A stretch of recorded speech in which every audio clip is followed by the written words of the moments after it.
Hello and welcome to a very special edition of Downstream in real life here in the beating heart of South London. Yes, I hate being here as well. Don't boo me. Why are you booing me? I'm right. So every so often at Novara Media, something that we do is a supporters survey where we find out what our audience really wants from us. And every single time they say the same thing, which is that they want more coverage of the climate crisis. The problem is that we can see that that is exactly the content that they are not clicking on. There's a gap. There is a gap between what people know is important and what they're willing to engage with.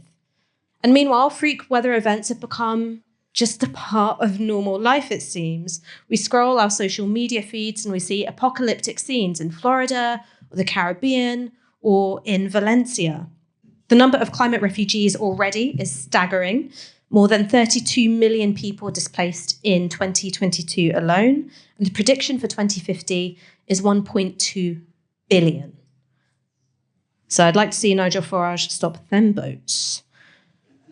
So how did we become so reconciled to catastrophic climate breakdown? For today's live edition of Downstream, I'm joined by Andreas Malm, best-selling author of Fossil Capital, How to Blow Up a Pipeline, and his new book, co-authored with Professor of Political Ecology Wim Carton, is called Overshoot, and it's out now. Andreas, thank you so much.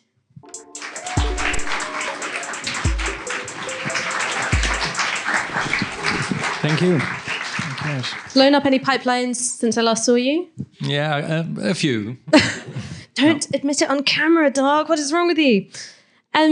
So this book, Overshoot, how did what you call overshoot ideology become so prevalent in climate modelling? What do you mean by overshoot? And then how did that become embedded in policy making? So the notion of overshoot, the idea of it, even the program for it, was conceived as a result of the setting of a limit to global warming. And once it had become quite widely recognized that global warming is a real problem, the question arose, where do we stop it? Where do we draw a line to this process? And the 2 degrees limit was probably the first one that came to be seen as, having a kind of a consensus behind it. But then after the Paris Agreement, this was kind of sharpened to 1.5 degrees as the limit that the world had sort of committed itself to respecting.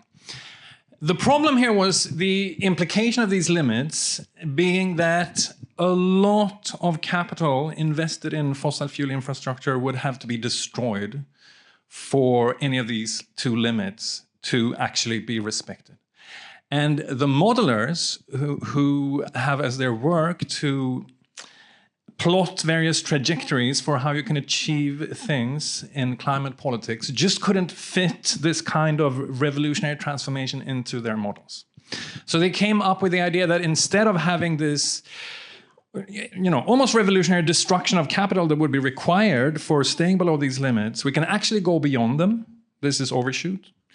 Go beyond 2 degrees or 1.5. And then later in the 21st century, we will have these fantastic technologies for drawing down CO2 from the atmosphere so that we can go back to the limits that we have missed. So I'm going to do all my homework later, I promise. Yeah. But it never happens. Yeah, exactly. I mean, so just on this technology, why are you so skeptical of technology that promises that it's going to be able to suck out all the carbon out of the atmosphere and store it safely?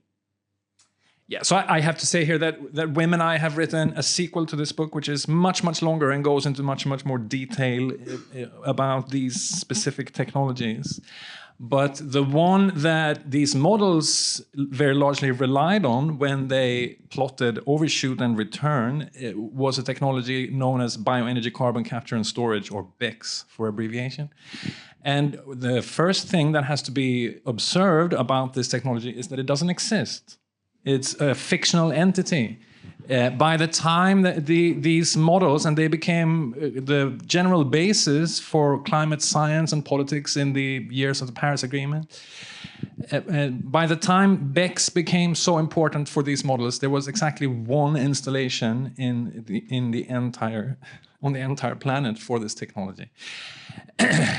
So you can't really bank on a technology that doesn't exist for drawing down CO2. Then the problem is that if BECCS were to actually exist on that scale, it would require enormous amounts of land, because the essence of this technology is that you have massive plantations of fast-growing trees that suck CO2 into the atmosphere, and then you harvest those trees and you burn them and you separate the CO2 and you inject it under the ground. And for this to work on a scale large enough to draw down the excess CO2 so that you can return to the limit that you've missed, you would need absolutely astronomical amounts of land for these plantations, perhaps as much land as is currently devoted to agriculture on Earth. And where is that land going to come from?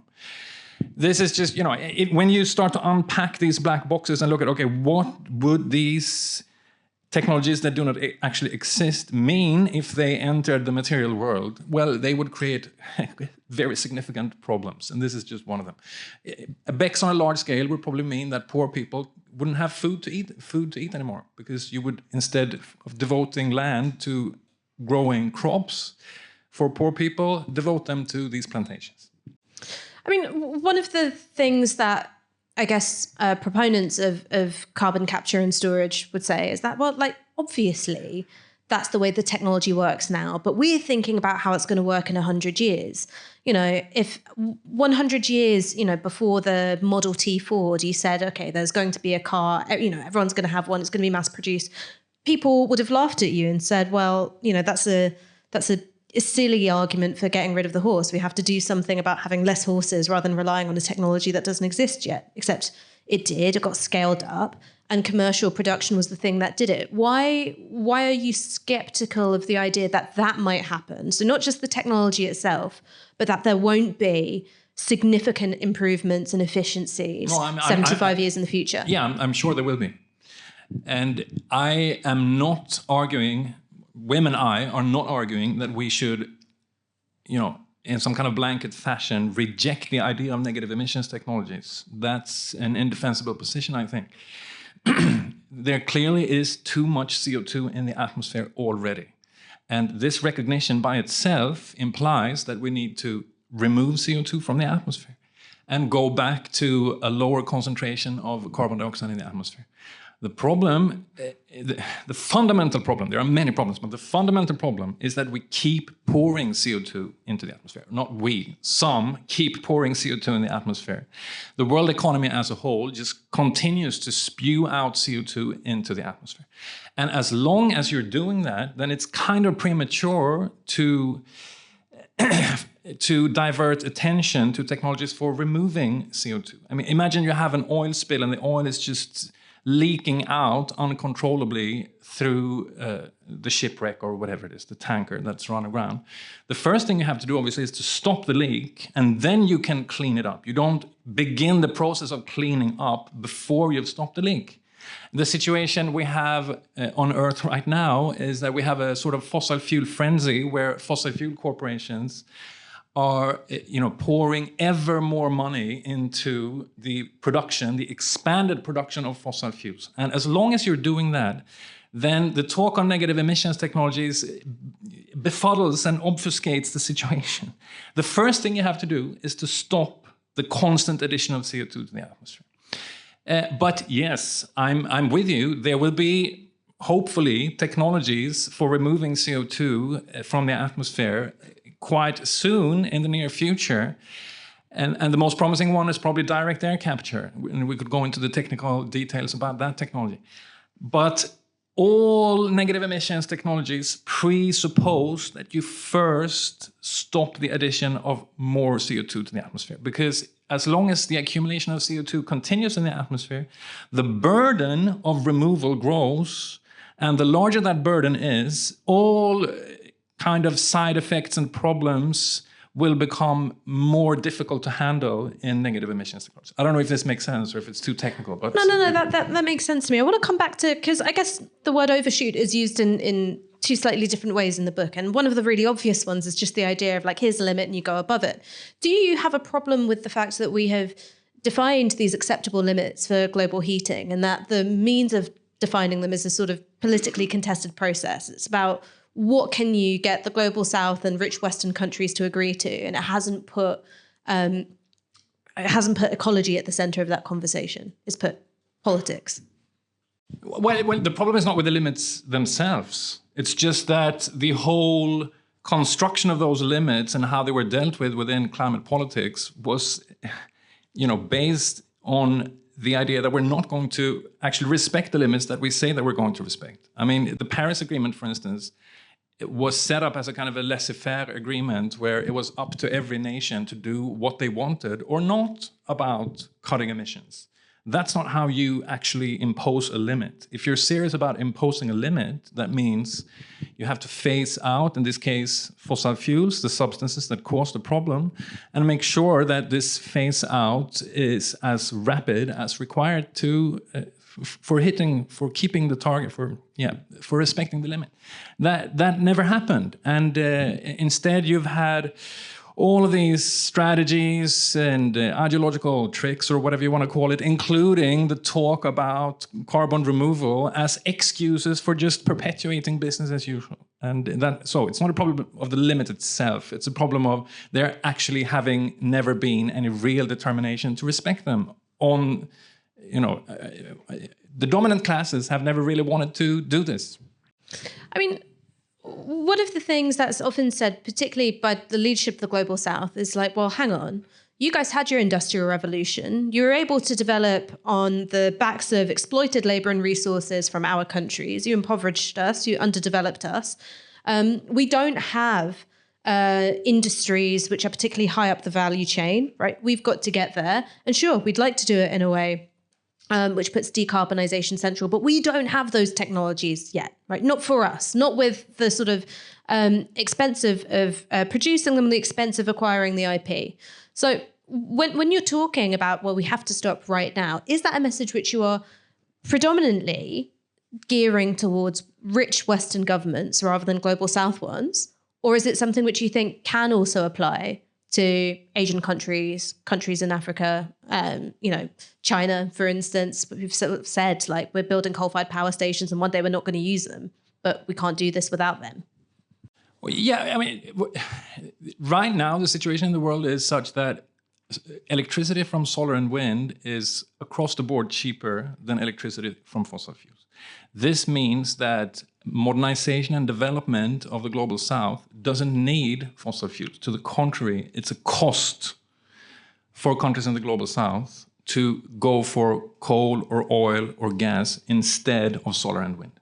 So there's nothing, 50 years ago or even just 30 years ago, the situation was different, but now there are no gains in pursuing a development path focused on fossil fuels. I mean, yes, when we're talking about generating electricity for industrial use and for domestic use, true, but that doesn't apply to all transport infrastructure, particularly commercial haulage for flying, and also the need for fossil fuels when it comes to manufacturing something like steel, right?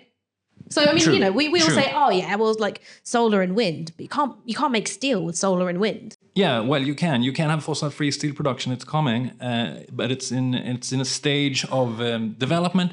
But yes, there are a few sectors, and we deal with this in detail in the book, that are still difficult to shift to solar and wind, and aviation is one of them. But aviation is a small sector of the economy, and it's not particularly important for poverty alleviation or for fulfilling people's basic needs in the global south. Now, I think I have a kind of a love affair politically right now with Colombia. Mm-hmm. Because Colombia is a unique country at this moment. It is the third largest fossil fuel producer in Latin America. It's the only significant fossil fuel producer in the world. that now has a left-wing government that is entirely resolved and determined to stop fossil fuel production in its own country. And I mean, I don't know Colombia. I've never been there, but I know that it's like all love affairs. It's best at a distance. Exactly. Yeah, sure. And there are problems with the left-wing government in Colombia, as with every government. But it's the best case that we have right now of a government that has actually banned the exploration of oil and gas, despite fossil fuels accounting for more than 50% of export from that country. So it's a country that has become extremely dependent on fossil fuel production. And that, you would imagine that a poor country like Colombia would not be able to actually get rid of fossil fuels. You would expect maybe a country like Canada or Australia or Norway to be much better positioned to doing that, or the UK for that matter, or the US. These are highly diversified, very affluent economies that can afford to phase out fossil fuels without facing very significant economic problems. But these countries obviously are not doing that. They are totally accelerating the fossil fuel frenzy.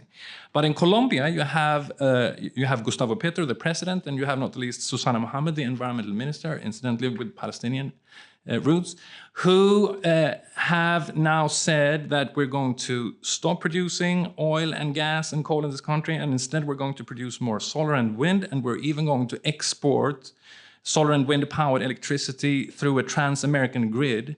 And Susana Mohammed just unveiled a massive public investment program. This is exactly the kind of policies that we need, and the left here should, I think, cultivate this love affair and talk much more about Colombia, because it's an actual model for what needs to be done. It's the kind of transition that we need to see, where fossil fuels are actually left in the ground by decisions made by a state on the basis of an electoral victory, because that's of course at the root of it. So I'm going on this rant partly because I want to point out that the spearhead of the transition right now is in the global south, where the global north is generally the vanguard of the destruction of this planet. I want to come back to that point, but I think just sticking with planet cooling technologies for a moment, because you said, that you are interested in some of them. You're skeptical of carbon capture technology, particularly the stage where it is now and the way in which it's being used kind of as a permission slip for further emissions. But what about things like using reflective materials on urban heat islands to the, really, I mean, it sounds goofy, but apparently, it's serious, put a big mirror in space. It sounds stupid when you say it like that. Big mirror in space. Also, stratospheric aerosol injections. Like, are there any of these that you think, not only are they not a scam, but perhaps rich countries should be leading the way in paying for and implementing some of them? Well, the short answer is no. I think I just said stratospheric correctly, and now you're saying no. I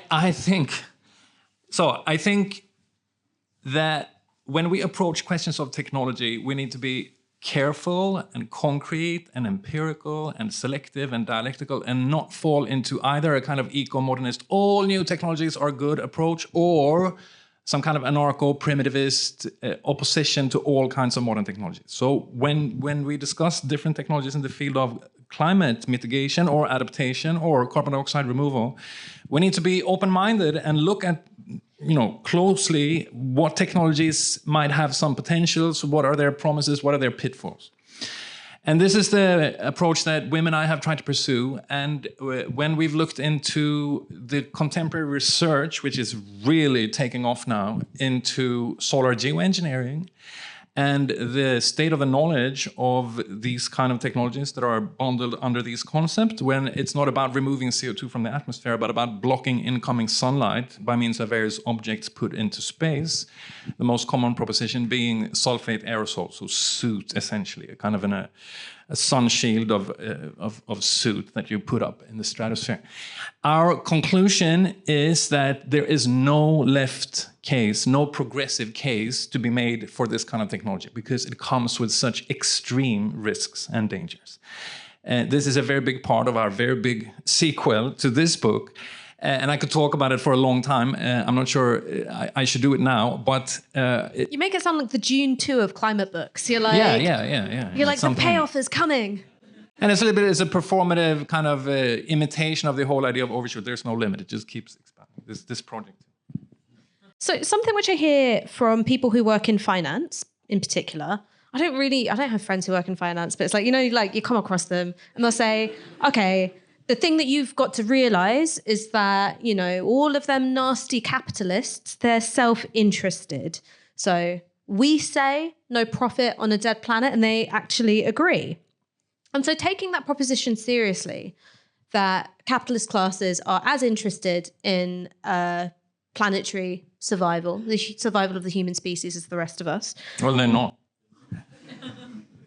I'm asking what you make of this idea, which is that ownership classes have historically pioneered massive changes in technology and political economy before, whether it's liberal revolutions, the industrial revolutions, you could even argue the abolition of slavery.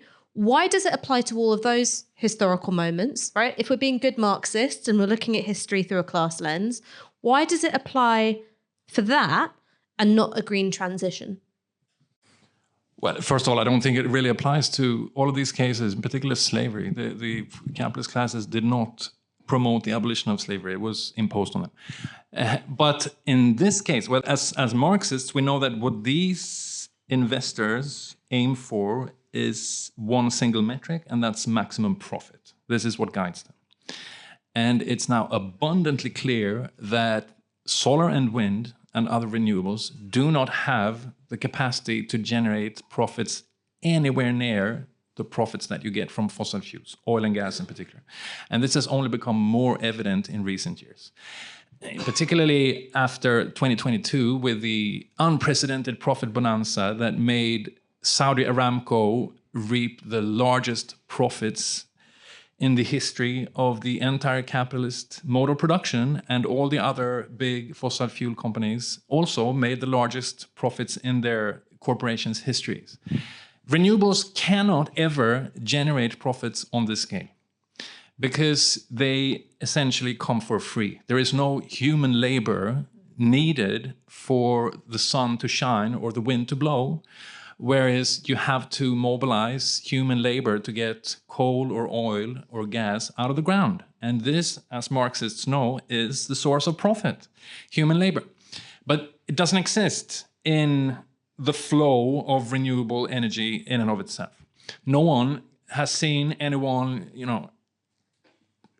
extracting a ton of sunlight and putting it into a tanker and shipping it across the world. You can't do that. And the same with wind.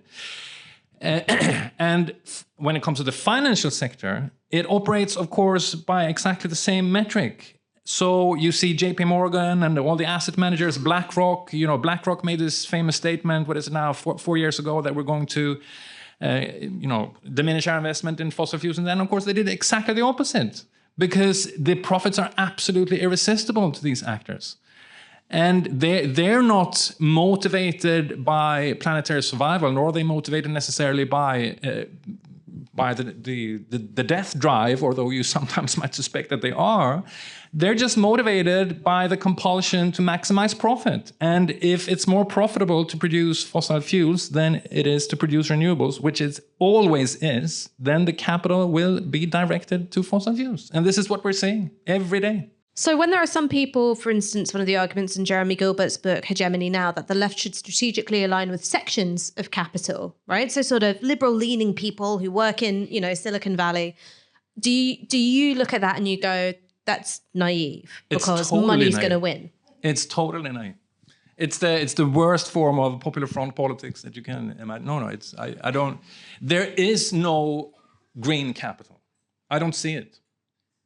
The renewable energy companies that you can see that exist, they tend to be very small still, and they are not engaged in any kind of, life and death struggle or any sort of antagonistic confrontation with fossil capital. They are happy with selling their products to fossil fuel companies. So, for instance, you have this perverse situation where, because renewables are so cheap, you will find ExxonMobil and other oil and gas companies using renewables to power their oil extraction. So you will have large solar panels in the oil districts in Texas and elsewhere, because it's cheaper to power the pumps with electricity from the sun, and renewable energy companies are perfectly happy with selling their goods to the fossil fuel companies. There's no antagonism between. You guys are laughing, but also some of the earliest uses of carbon capture technology was to extend the life of oil fields which were drying up. Because you could use the carbon dioxide, which is captured, to basically like get the last dregs. You know, when you're like pouring wine out of a bottle and you're going like that. I didn't do science, so this is what I imagine this is what I imagine is what's happening. This is still the main use of CO2 that is captured through direct air capture in the US. You use the CO2 to pump it into the ground to extract more oil. Yeah, that's what I said. Yeah, exactly. Oh God, no, I was going like that. What was I doing? Oh God, ground, swallow me up. I want to die. So I think my favorite part of the book was the chapter which you called "We Are Going to Be Driven Insane by Value." And there's a particular part where yourself and Wim discuss the small c conservatism of what you term green visionaries. And so these are people who say, don't worry about it. You can still have your American lifestyle. You can have an SUV. You can have a massive fridge with the ice maker and the double doors. You know, you can have a leaf blower. You can have, you know, air conditioning. It's just going to be powered by renewables, right? That's all that's going to happen. You know, you don't even have to become vegetarian. There's going to be no real change to your life. Just the energy basis of that lifestyle is going to change. Isn't this the real sticky bit? Because I was reading that and I was thinking about my own consumerism. And I was thinking about the fact that whenever I feel a bit sad, I start scrolling for something new to buy. And it might be off Vinted or Depop, but it doesn't change the fact that when I feel sad, I want something new to buy. When I think about what my perfect home would look like, it's not really about living within ecological means or, you know, fair resource distribution. It's a particular idea of having nice stuff. Can I see by a show of hands, who here has taken more than one flight this year? Right? Oh, wait, actually, no, I only took one there and back, but still. Most years, I take more than one flight a year. Isn't it something that the left comforts itself with? You go, oh, it's the oligarchs, and oh, it's the corporations. But they can only make as much money as we do because we're buying their shit. And the left finds it awkward to talk about how those of us who are not part of the super rich, but still live consumerist lifestyles, will have to change that. Sure. Yeah. There's a strong case to be made for a critique of consumerism, and there are comrades who have done excellent work on this. I myself haven't been so much about it, but I also think that challenging and questioning the consumption of fossil fuel technologies is important for understanding the libidinal investment in these technologies. That is a very widespread phenomenon, and that accounts for a lot of the support for the far right in this moment. So the people who vote for Donald Trump today, many of them will belong to the working class in some sense of the world, and many of them will be very emotionally attached to their big cars, for instance. This is a central source of support for the far right in this moment, and my comrades in the Second Collective are working on this right now.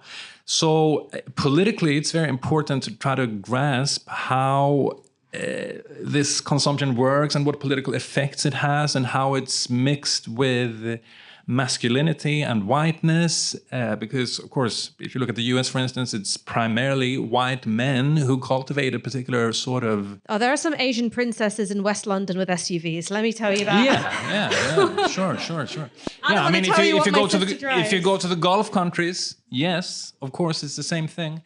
But generally, on a global scale, and if you look at the political dynamic in our countries, you see, I think, a very tight articulation between white masculinity and fossil fuel technologies. That is a real political force.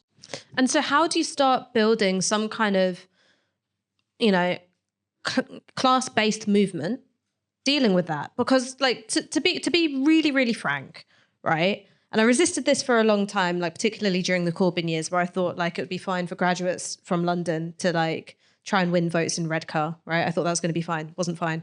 Is that like, when you go to Clacton, where Nigel Farage is an MP, or even if you go to where my partner's family are from, near Barnsley, and you start talking about fossil fuels and cars and lifestyle changes, you sound like and I mean this in a non-disparaging way, you sound like a vegetarian, right? I am a vegetarian. Right? But you know what I mean? You sound like someone whose life world and whose habitus is just so far away, right, from where those people are. And this isn't just like a vibes-based thing. I mean, the Gilets jaunes, right, movement, which is predominantly working class and petty bourgeois, kicked off by an increase in the price they were paying at the fuel pump. How can if we say, okay, it's not enough for urban left of centre graduates to ally with certain aspects of capital, we can't do that. It's naive. But also we're speaking a completely different language to, vast swathes of the class that we're saying we need to mobilise. Like, what's the strategy for dealing with that? Or intuitively, how do you think we should deal with that? So if I had a template or blueprint for how to go about these things, I'd be happy to share it, but I don't. I mean, this is something that we struggle with, but generally, of course, you can divide left orientations on these matters into two strands. One is we need to appease some imagined version of the white working class and not talk about climate, not talk about race, not talk about these woke things to win them back to us. This is something that, for instance, the left party in my own country has tried to do with catastrophic results. Or, broadly speaking, you try to update your class analysis and see the working class for what it is, much, much more diverse, and largely we have, I think, to recognize decomposed and fragmented class than what it used to be, with internal contradictions. And you don't refrain from a very committed anti-racist, anti-fascist, ecological, feminist, what have you, line. And I think the only case we have recently of a successful left in the global north is the French left, which actually won. Yeah, it won. Jean-Luc Mélenchon is in the house, everybody. It won a national election. Then it was robbed of the election victory, but it actually won. And La France Insoumise, which is incomparably radical, if you do compare it with other left parties in Europe, and incomparably strong, has not taken the kind of, oh, we love the white working class and we're not going to talk anything about Islamophobia or about climate. No, they have consistently pursued a radical diversification of what left-wing politics means today. And I, for one, do not think that a kind of a workerist approach to the climate issue is fruitful. That the actor that is going to change these things, that we're going to win over, is the industrial proletariat as traditionally conceived. My comrade Matt Huber is the foremost proponent for this position. I think it's deeply flawed, and I don't think it's related to where the climate struggle is at this moment. How does a person focus on the climate crisis at a time where a genocide is happening? Because sometimes I think it feels that the human attention span cannot cope with all of the atrocities and horrors demanding not just our political energy, but our attentional capacity, our ability to hold it all in view at once. How are you supposed to do that?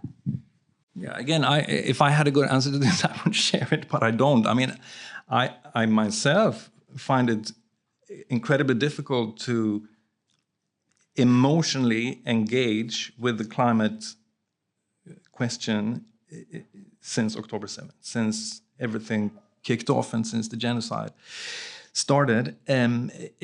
But if we just saw what happened in Valencia, for instance, with more than 200 people killed, and this being in a, in the heartland of the global north, in a rich country, of course, these events happen in the global south all the time, but they're barely reported about. At some point, these disasters have to inspire rage and anger against people. It's more difficult to elicit that kind of anger than what it is when you look at what's happening in Palestine, because there the violence is immediate, and you see the Israeli soldiers, posting these pictures when they blow up the houses or burn the neighborhoods of Jabalia, and they boast about it. So you get, if you're a decent human being, upset because the violence is so crude and direct and totally indefensible. And when it comes to the violence caused by the climate crisis, it's much more indirect because it's mediated through the atmosphere.